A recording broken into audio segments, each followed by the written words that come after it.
But first, it's a new trend putting thousands of Australians at risk. Pubs and clubs are now demanding you let them scan your driver's licence onto a computer or they'll deny you entry. At the same time, criminals are cashing in on fake or stolen IDs. So what's the risk, and is it even legal? Brian Seymour has this investigation. Oh, it's a bit scary, I suppose. Why is that? Just like your life right there.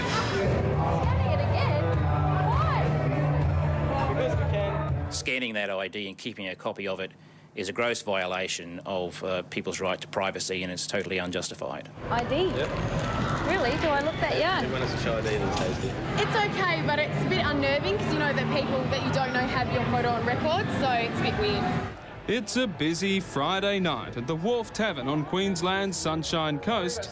They're busy scanning everyone's driver's licence, or they can't come in. How's this thing, hey? And I got all your details now. Unbelievable. And everything about you. Brother, mate.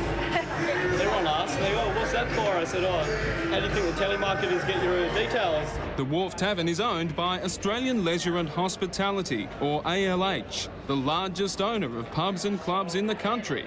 They say the purpose of scanning photo IDs is to match it with security camera footage if someone breaks the law, making everyone inside safer.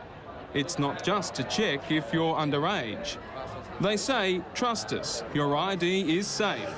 But when we ask staff how long they keep the scans in their system... And what, that gets kept on a database or something? Yep. How long does it get kept for? Days. It's just standard procedure. It's got to happen that way. It'll go by tomorrow. It should be gone.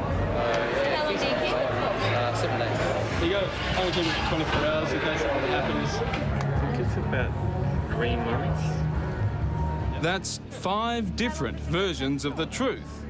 Who do you trust now? What we don't know is what's happening to these copies of a driver's licences. It contains very personal information. How is it being stored? Who has access to it? Who has access to it? Is it being sold on? Is it being misused? Michael Cope from the Queensland Council of Civil Liberties says the practice is an outrage and illegal. That it's a breach of the national privacy principles and therefore a breach of the Privacy Act. Basically, our customers demanded it with antisocial behaviour. The way it used to be, it was basically unacceptable to a lot of the general public.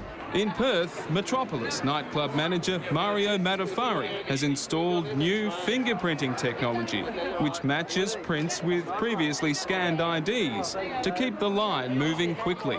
Our general queues and the popularity of the venue for us tells us that the measures that we've taken have been well accepted. And once you've handed over your details, do you feel like they're pretty safe? Probably. I don't know. I didn't really think about that, to tell you the truth, so I don't know. I think they're pretty safe, but you never know, do you? I mean, I'm willing to do it because they won't let you in unless you do it. I haven't really thought about it. I hope they're safe. All right, how scary is all of this really? Well, let's take a look. This scanning device and laptop are similar to the ones being used by these clubs. Once you hand over your licence, they simply zap it through. And hey presto, up comes a crystal clear image of your licence containing your name, your address, your date of birth, your signature, your photo and your driver's licence number. Now, how difficult or easy is it for someone to do the wrong thing with all of that information? Let's take another look. By calling up the image, I simply pick my own photo, copy it and paste it onto the stolen licence. And I'm ready to do some major damage with your ID. We won't show you how to produce the final fake ID, but you can see it's all too easy. Federal Police recently busted Australia's biggest ever identity theft crime ring, seizing tens of millions of dollars worth of fake licences and passports from unsuspecting Aussies that would have ended up on the black market. Collecting all the information, people will be establishing a footprint of where they go and what they do, and it being digitised in a way that could have consequences for them. Those consequences range from having your bank account cleared, your reputation ruined, to being charged with crimes you didn't commit. Federal Privacy Commissioner Karen Curtis says this scanning may be a breach of the law, but so far, no one has tested it in our courts, leaving pubs and clubs free to collect all the information they want.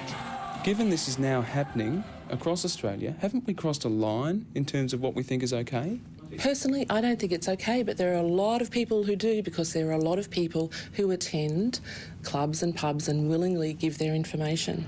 The ALH group refused to give us an interview. We're not suggesting they or any of the clubs in this story are misusing these IDs. They say that scanning IDs is best safe practice for everyone, as it stops violent patrons from even trying to get in. On that logic, your local shopkeeper should be able to keep a copy of your licence just in case you're a shoplifter. The Gabba should be able to keep a copy of your licence just in case you participate in a banned Mexican wave. Perhaps you believe that's okay. You're not a criminal, so you've got nothing to worry about. It's not a question of whether you're innocent or not. It's a question of whether you want to keep your identity from being stolen. So, what can you do? In the first instance, I think I wouldn't go in, but secondly, they could contact our office and make a complaint. Oh, if they mail anything to me, they'll know about it. Yeah, To me, it's an invasion of privacy. So do you think these security measures are going to make a difference? I'd hope so, but in the wrong hands it might not make a difference, it might make it worse, so you don't know.